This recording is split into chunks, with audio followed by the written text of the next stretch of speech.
اب یہاں پر ایک بہت باریک نقطہ ہے سمجھنے والا. جب مردوں کی بات ہوئی ہے تو اللہ سبحانہ و تعالیٰ نے فرمایا کہ نکاح نہ کرو، اور جب عورتوں کی بات ہوئی ہے تو فرمایا کہ نکاح میں نہ دو. اب اس سے ایک بڑا باریک نقطہ یہ سمجھ آتا ہے کہ عورت کا نکاح بھائی باپ ولی کرے گا، خود نہیں کرے گی. اب ہمیں یہ بات بری لگے گی، ہم ناراض ہوں گے کہ یہ اللہ نے ہمیں یہ آزادی کیوں نہیں دی. اصل میں یہ آزادی قید نہیں ہے، یہ سیکیورٹی ہے.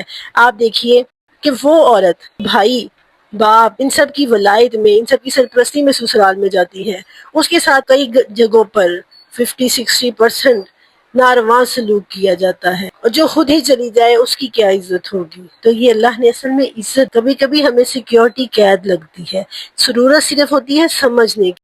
اب یہاں پر ایک بہت باریک نقطہ ہے سمجھنے والا. جب مردوں کی بات ہوئی ہے تو اللہ سبحانہ و تعالیٰ نے فرمایا کہ نکاح نہ کرو، اور جب عورتوں کی بات ہوئی ہے تو فرمایا کہ نکاح میں نہ دو. اب اس سے ایک بڑا باریک نقطہ یہ سمجھ آتا ہے کہ عورت کا نکاح بھائی باپ ولی کرے گا، خود نہیں کرے گی. اب ہمیں یہ بات بری لگے گی، ہم ناراض ہوں گے کہ یہ اللہ نے ہمیں یہ آزادی کیوں نہیں دی. اصل میں یہ آزادی قید نہیں ہے، یہ سیکیورٹی ہے.